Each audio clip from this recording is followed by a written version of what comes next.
ఆ రోజుకు ఒక మంచి మాటలో ఈరోజు మరొక జీవిత సత్యం తెలుసుకుందాం. పుట్టిన ప్రతి జన్మకు సార్థకం ఉండాలండి. ఎలా పుట్టామో అలాగే ఉండరాదు. ఇతరులకు సాయపడుతూ జీవిస్తే ఎలా ఉంటుందో ఒక చిన్న కథ ద్వారా తెలుసుకుందాం ఈరోజు. ఒక పక్షి ఆహారం కోసం వెతుకుతుండగా దానికి ఒక మర్రిపండు కనిపించింది.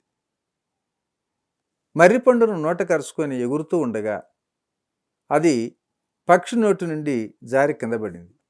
మర్రిపండు పడిన ప్రదేశం ఒక గ్రామం పక్కన ఉన్న ఒక మైదానం.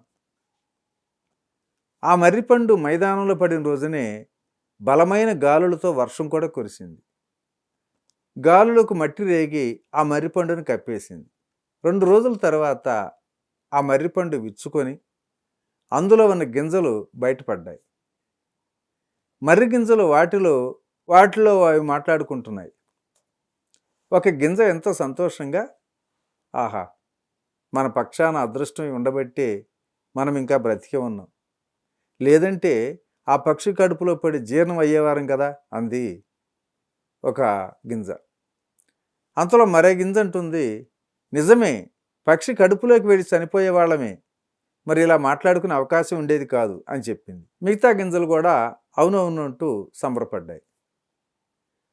మరో 2 రోజులు గడిచేసరికి ఒక గింజ నుండి మొలక వచ్చింది. ఆ మొలకను చూసినటువంటి గింజ ఎంతో సంతోషంగా గెంతులు వేస్తూ, హాయ్, మీరంతా చూడండి, నాకు మొలకొచ్చింది అని ఎంతో సంతోషంగా చూపిస్తుంది. మొలకను చూసినటువంటి మిగతా గింజలు, వద్దు, ఆ మొలకను లాగిపడేయి, మొలకెత్తావంటే నీ రూపం పూర్తిగా మారిపోతుంది, ఈ భూమి మీద కొత్త రూపంతో పెరుగుతావు, ఎదిగే క్రమంలో ఎన్నో కష్టాలు పడాలి, కొన్నిసార్లు మనుషులు మొక్కల్ని పీకి పడేస్తారు, మరికొన్నిసార్లు పశువులు తొక్కి చంపుతూ ఉంటాయి, లేదా నమిలి మింగుతాయి. ఇవన్నీ దాటుకొని మొక్కగా పెరగాలి.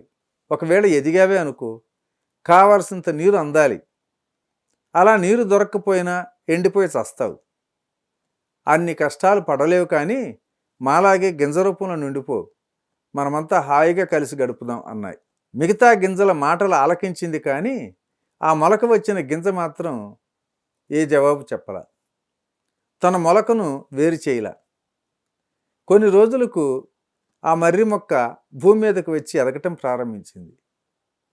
దాని కాండం నిటారుగా ఎదిగింది, కొమ్మలు ప్రక్కకు పెరిగాయి, ఎన్నో ఆకులు కూడా మొలిచాయి. అలా కొన్ని సంవత్సరాలు గడిచేసరికి పెద్ద వృక్షంగా ఎదిగింది. ఎండ వేడి నుండి రక్షణ కోసం రైతులు, బాటసారులు మర్రి చెట్టు నీడలో విశ్రాంతి తీసుకునేవారు. పశువులు, జంతువులు రాత్రి వేళల్లో వర్షం కురిసినప్పుడు ఆ చెట్టు కింద తలదాచుకునేవి. పక్షులు చెట్టు మీద గూళ్ళు కట్టుకునేవి.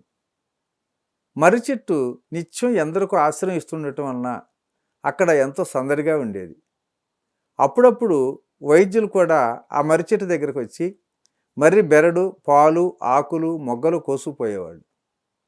వాటిని వైద్యం కోసం ఉపయోగించేవారు. మైదానానికి ఆదుకోవటానికి వచ్చే పిల్లల్లో కొంతమంది ఆ మర్రి ఓడలతో ఊయల్లోగి ఆనందించేవాళ్ళు. ఇవన్నీ చూసిన తర్వాత ఆ మర్రి చెట్టు ఎంతగానో సంతోషించేది, పొంగిపోయేది. అలా ఎన్నో సంవత్సరాలు గడిచిపోయాయి. ఒకరోజు భయంకరమైన తుఫాను వచ్చింది. చాలా బలమైన గాలులు వీచాయి. ఏకధాటిగా వానలు కూడా కురిశాయి. తుఫాను దాటికి ఎన్నో వృక్షాలు నేలకొరిగాయి. అప్పుడే ఆ మర్రి వృక్షం కూడా నేలకు విరిగిపోయింది. మర్రి వృక్షంలో ఆ నేల విరిగిపోయినందుకు ప్రజలు ఎంతగానో బాధపడ్డారు. మర్రి చెట్టు కొమ్మల మీద నివసించే పక్షులు, జంతువులు మొగ్గగానే రోధించాయి.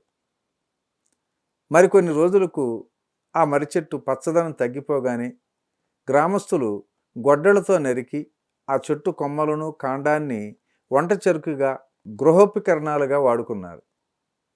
కలప మోసుకు వెళుతున్న వారు బ్రతికినప్పుడే కాకుండా చనిపోయాక కూడా ఉపయోగపడింది మర్రి చెట్టు అని ఎంతో ఘనంగా చెప్పుకుంటున్నారు. అప్పుడు స్వార్థంతో గింజలుగా భూమిలోని ఉండిపోయినటువంటి మిగతా గింజలు తమ సోదరుడికి లభిస్తున్నటువంటి ప్రశంసలు విని సంతోషించాయి. మరోవైపు ఎంతగానో సిగ్గుపడ్డాయి కూడా. వాటిలో ఒక గింజ అంటుంది, మనమంతా దిద్దుకోలేని పొరపాటు చేశాం, ఎలా పుట్టామో అలాగే మిగిలిపోయాం. ఎవ్వరికి ఉపకారం చేయలేకపోయాం. మనల్ని గుర్తుపెట్టుకునే మంచి పని ఒక్కటి కూడా చేయలేకపోయాం కదా. పుట్టిన ప్రతి జన్మకు సార్థకత ఉండాలి. మరి మన జన్మ మాత్రం వృధా అయిపోయింది.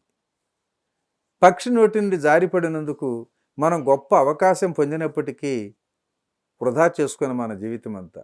మన సోదరుడు మాత్రం మంచి పని చేశాడు. మరణించి కూడా జనం గుండెల్లో వారి ఇళ్లలో నివాసం ఏర్పరుచుకున్నాడు. జీవితం అంటే మన సోదరుడిదే అంటున్నాయి మిగతా గింజలు. అది విన్న మరొక మర్రి గింజ ఇలా అంటుంది, నిజమే, చాలామంది పిరికితనంతో బ్రతుకుతారు. ఇప్పుడు మనం చేసిన తప్పే చేస్తుంటారు.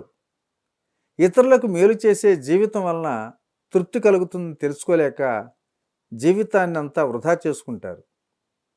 పక్కవారికి చేసే సేవల వలన చిరస్థాయిగా పేరు నిలుస్తుందని తెలుసుకొని ఒకరికొకరు సాయపడుతూ బ్రతికితే ఎంత బాగుంటుందో అంది ఆ గింజ. కాబట్టి మిత్రులారా, జరిగిపోయిన దాన్ని వెనక్కి తీసుకురాలేం కదా. ఇప్పటికైనా ఇతరులకు సహాయపడినప్పుడే మన ఈ జన్మకు సార్థకత ఉంటుందన్న సత్యాన్ని నిరంతరం గుర్తెరిగి మరి మనం కూడా ఆ బాటలో పయనిద్దామా?